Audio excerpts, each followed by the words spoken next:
अस्सलामु अलैकुम वरहमतुल्लाहि वबरकातुहू।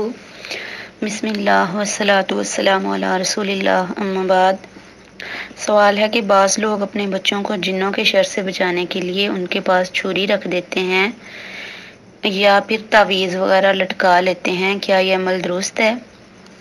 तो देखें, ये अमल मुनकर है, यानी जायज़ नहीं है, क्योंकि शरन इसकी कोई सही बुनियाद नहीं है, लिहाजा ये अमल नाजायज़ होगा। इसके बारे में सही तरीका यह है कि बच्चों पर इस तरह से दम किया जाए जिस तरह नबी करीम सल्लल्लाहु अलैहि वसल्लम हज़रत हसन और हज़रत हुसैन रज़ी अल्लाह तआला अन्हु को किया करते थे।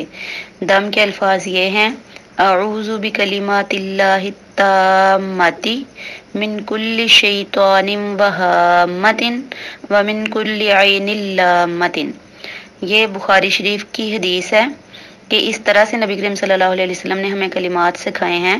तर्जमा कुछ इस तरह से है कि मैं हर शैतान, हर जहरीले कीड़े और हर नजर बद से अल्लाह के तमाम कलिमात के साथ पनाह चाहता हूँ।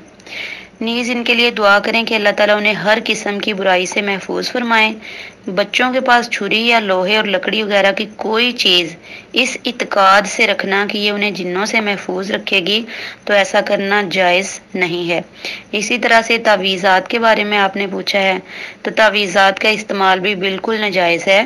नबी करीम सल्लल्लाहु अलैहि वसल्लम का इरशाद गिरामी है, मन तअल्लक़ तमीमतन फला अतम्मल्लाहु लहू, कि जो शख्स तवीज़ लटकाए अल्लाह ताला इसका कुछ मुकम्मल ना करे।